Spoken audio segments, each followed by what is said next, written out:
Hello guys. कहते हैं हम इंसान गलती का पुतला होते हैं। हम गलती कर कर के सीखते हैं, बट गलती होने के बाद लोगों को उनकी गलती बताना बहुत मुश्किल होता है।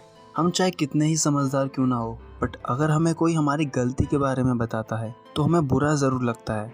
आज इस वीडियो में मैं आपको कुछ ऐसे ही प्रिंसिपल्स बताऊंगा जिनसे आप लोगों को जब उनकी गलती बताइए तो उनको बुरा भी ना लगे और वो अपनी गलती एक्सेप्ट करके उससे कुछ सीखे भी। So let's begin. Principle number 1, शुरुआत एक होनेस्ट एप्रिशिएशन से करें। सपोज आपकी एक कंपनी का एम्प्लॉय है जिसकी परफॉर्मेंस आजकल कम होती जा रही है।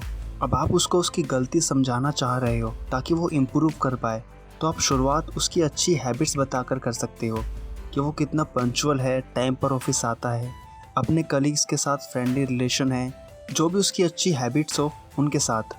एंड देन फिर आप उसको उसकी गलती बताओ तो ज़्यादा चांसेस है कि वो बिना बुरा माने उसको एक्सेप्ट करेगा एंड इम्प्रूव करेगा। प्रिंसिपल नंबर 2, लोगों को उनकी गलती इनडायरेक्टली बताइए। अगर आप पेरेंट्स हो और अपने बच्चों को उनकी गलती बताते हुए कहते हो कि हमें तुम पर गर्व है बंटी, मैथ्स में तुम्हारे इतने अच्छे मार्क्स आए हैं, बट अगर तुम अच्छे से पढ़ाई करते तो साइंस में भी तुम्हारे अच्छे ही मार्क्स आते हैं। अब यही बात आप ऐसे कह सकते हो कि हमें तुम पर गर्व है बंटी, मैथ्स में तुम्हारे इतने अच्छे मार्क्स आए हैं, एंड अगर तुम ऐसे ही पढ़ाई करोगे तो साइंस में भी तुम्हारे अच्छे ही मार्क्स आएंगे। अब यहाँ पर आप बट की जगह एंड का यूज़ करके बिना उनको ऑफेंस किए हुए उनकी गलती बता पाओगे। ये एक बेहतर तरीका है लोगों को उनकी गलती बताने का। प्रिंसिपल नंबर 3, लोगों को क्रिटिसाइज़ करने से पहले अपनी मिस्टेक्स के बारे में उनको बताइए। हम जब किसी को क्रिटिसाइज़ करते हैं तो हम ये दिखाते हैं कि हमें कितनी नॉलेज है, जिससे वो हमें नापसंद करने लगते हैं। इसलिए उनको अपनी गलती का एग्जाम्पल देते हुए समझाइए, जब मैंने ये गलती की थी या जब मैं छोटा था तो मैं भी ऐसी गलती करता था, एंड देन उनको उसे करेक्ट करने का सही रास्ता बताइए। प्रिंसिपल नंबर 4, लोगों को क्वेश्चंस वे में अपना काम करने के लिए कहिए, ना कि डायरेक्ट ऑर्डर देकर।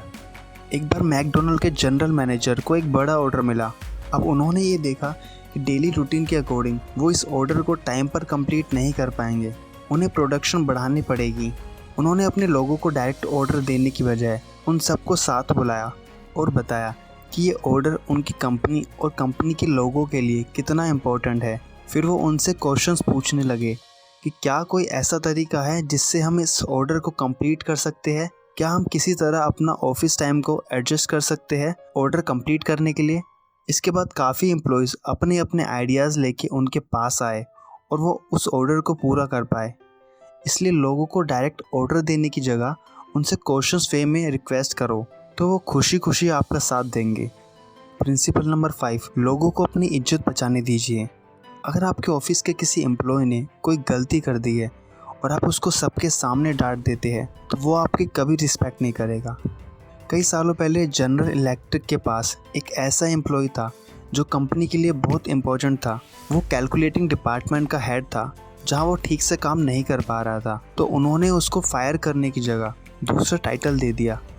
उन्होंने उसको consulting engineer of the company बना दिया, जिससे वो बहुत खुश हो गया और उसकी प्रोडक्टिविटी बढ़ने लगी।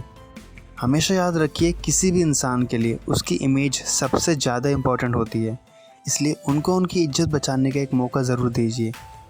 प्रिंसिपल नंबर 6, लोगों के छोटे छोटे इम्प्रूवमेंट पर उनकी तारीफ़ कीजिए, जिससे वो इंस्पायर हो पाए और इम्प्रूव करे। जब कभी आप देखें कि कोई थोड़ा सा भी इम्प्रूव कर रहा है तो उसकी तारीफ़ कीजिए, ये चीज़ उसको और इम्प्रूव करने में हेल्प करेगी। अगर आप पेरेंट्स हैं तो अपने बच्चों की उनके अच्छे काम के लिए तारीफ़ कीजिए, इससे वो और इम्प्रूव करेंगे और अच्छी चीज़ों को सीखने के लिए इंस्पायर होंगे और एक अच्छे इंसान बनेंगे। प्रिंसिपल नंबर 7, लोगों को सही रास्ते पर चलने के लिए एक अच्छी रेपुटेशन दीजिए। मिसेस हॉपकिन, जो कि 4th क्लास की नई टीचर थी, उनकी क्लास में एक स्टूडेंट था जिसका नाम टोनी था, जो कि काफ़ी शैतान बच्चा था। वो हर किसी को परेशान करता रहता था। उसकी शरारत दिन पर दिन बढ़ती जा रही थी। सभी टीचर्स उससे परेशान थी। मिसेस हॉपकिन ने उसकी प्रॉब्लम को ठीक करने की ठानी। जब वो अपनी नई क्लास में आई तो उन्होंने टोनी से कहा, टोनी, मैं समझ सकती हूँ कि तुम एक नेचुरल लीडर हो। मैं चाहती हूँ कि तुम मेरी हेल्प करो इस क्लास को इस साल की बेस्ट क्लास बनाने में। और उसको क्लास का मॉनिटर बना दिया। फिर वो उसको किसी न किसी बात पर कॉम्प्लीमेंट देती थी, जिससे धीरे धीरे टोनी की रेपुटेशन स्कूल में सुधरने लगी।